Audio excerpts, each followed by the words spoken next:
$30 billion a year, and that's really on par with what we have in other priorities. National Institutes of Health gets $30 billion a year in energy R&D. Military R&D budget is about $80 billion a year. Energy is at least the highest priority for this country right now, as is health. So I think that's a pretty simple case to make, and I think we're headed in that direction. But we need to make sure that the climate policies on the table include that investment. Second component is direct investments. I'm sorry, you're going a bit over time. Okay, I'm almost done. You're trying to sum up. Almost done. Demonstration deployment on the scale of $30 billion a year to make sure that we're actually taking those technologies to the market as quickly as possible, because deployment is also a critical part of the innovation process in terms of achieving learning curves and driving down the price. And finally, last but not least, is really an education strategy to make sure we have the human capital we need to actually go out, invent more technologies, innovate on the ones we have, and really have the entrepreneurs that go out and take them to the market. So that's why right now, with Americans for Energy Leadership, a growing number of students from around the country are working to make sure this gets appropriated by Congress this year, but to invest millions of dollars in universities and colleges around the country to develop this new generation of energy leaders. And if you're interested in that, I'd love to talk to you more afterwards. But overall, this is really a question of American leadership. Our nation is really at a crossroads in terms of our position in the world. The future of the world is at stake. And really what's demanded now is a rapid mobilization of our generation to really achieve nothing less than a global energy revolution. So thanks so much, and I look forward to the rest of the comments. Okay, thank you. That was a little bit over, which is great, but we're just going to stick to 2 questions this time to keep things moving. So if you guys have one question to start us off. So if you see a lot of people jumping over a cliff, should you join them? I think you need to put some more context to that question, because certainly it's kind of... So you're only going to get 1 question, so make it quick. Okay. Well, basically, you are saying Asia is jumping off this cliff into this new energy technology and investments. You didn't actually demonstrate that this is a good thing, but you said they're doing it, so we should do it. Well, I did say why it's a good thing, because the market potential is absolutely enormous. You're talking about a $7 trillion global energy and transportation industry every single year. The clean tech market globally is expected to grow from around 200, 300 billion now to over $1 trillion for the next decade or 15 years. So huge market potential. I think it would be very unfortunate for the United States to miss out on that. So I think that hopefully addresses part of your question. There's going to be 9 billion people in the world by 2050. There's a lot of countries that have requirements to reduce carbon dioxide emissions. Someone's going to provide them energy, and it's better for the United States if that's us. It still is clear that we haven't seen the payoff yet. These are projected payouts. We'll see. Okay, so why don't we let the audience ask a question, and then we'll let the... So, yes. Well, you talked about we need to make clean energy cheaper, but it seems to me that coal is going to be much cheaper than clean energy for at least until it's too late to address the climate change problem. So it seems to indicate that we need to make coal more expensive, and it seems like the biggest obstacle to that, and the cap and trade, for example, is the coal states and their senators. So what would you say to those states and those senators to help assuage them of their fears that their economies would suffer?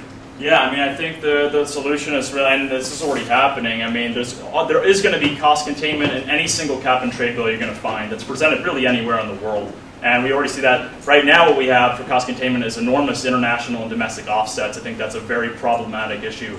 What I think would be much better is just to have a very clear, transparent, cap on the price. So you start out somewhere maybe $10, $15 a ton, but you take the mass majority of all the revenues from an auction and directly investment in the development and deployment of these clean energy technologies to drive down the price as quickly as possible. But ultimately, you're right. I mean, unless we can make these technologies on par or cheaper than coal, then we're in a lot of trouble. And I think you're going to have to be, find it very hard to convince China, India, and the rest of the developing world to really put a high price on carbon if we can't even really get that in, the rich countries. And certainly, even Europe has a pretty modest price on carbon, and it hasn't even been enough to stop, for example, the development of 50 new coal plants, which are slated in several of the countries right now. So you're right, it's a big challenge, and that's why we've got to really leverage our innovative capacities as much as possible to focus on this challenge. Just real quick, 63% of voters in 16 target states, including coal states such as Pennsylvania, Ohio, and West Virginia, said they'd be more likely to support their senator if they voted for the American Clean Energy and Security Cap and Trade Act.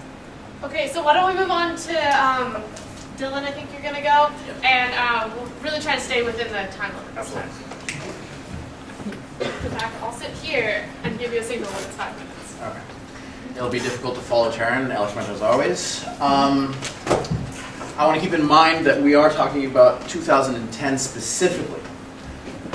We are experiencing global phenomenon. Obviously, there is global warming that is occurring, and it's at least in part anthropogenic.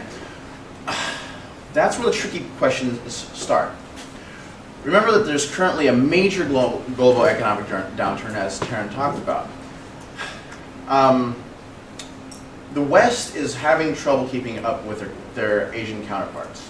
You have major debt in countries like Portugal, Ireland, Greece, and Spain that's weighing down the EU. We're seeing that they can't keep up. They can't keep up with the rest of the world in spending money. The same thing is going on in the U.S. With the euro weakened, we're in double-digit unemployment. We're in debt like never before. And we're talking about going into, I mean, $30 billion a year doesn't seem like a lot, but I would say that we should cut back on all kinds of spending. I mean, yeah, we're spending $80 billion plus on military. Yeah, we should cut that back too. We should be cutting back on all kinds of spending. We're in a huge deficit. Teryn talked about the fact that we are coming through a major recession. I don't think that we're out of the woods. I don't think that we can say, oh, well, you know, that we've got a little bit of a upturn, we're out of the woods. We're still in the biggest debt in the history of this country. We're experiencing unbelievable job loss. So we have to keep in mind that we have to address those issues. Let's imagine that the worst fears in the scientific community are true. We hear constantly each scientific body competing for who can be like the craziest, like billions starving, half the world's species extinct, etc. Yes, things are going to happen, but we don't have a consensus as to how fast it's going to happen, how bad it's going to be. We need to sit down and say, hey, look, let's be as moderate as we can be because we have other problems to address. The first question we should ask is, can we even stop what has been started? Scientists disagree about the lasting effects of CO2 in the atmosphere. A significant part of the scientific community believes that the Earth is going to continue warming no matter what legislation is passed for at least a couple of decades. That includes the National Center for Atmospheric Research in Boulder, Colorado. They've said time and again that these kinds of warming are.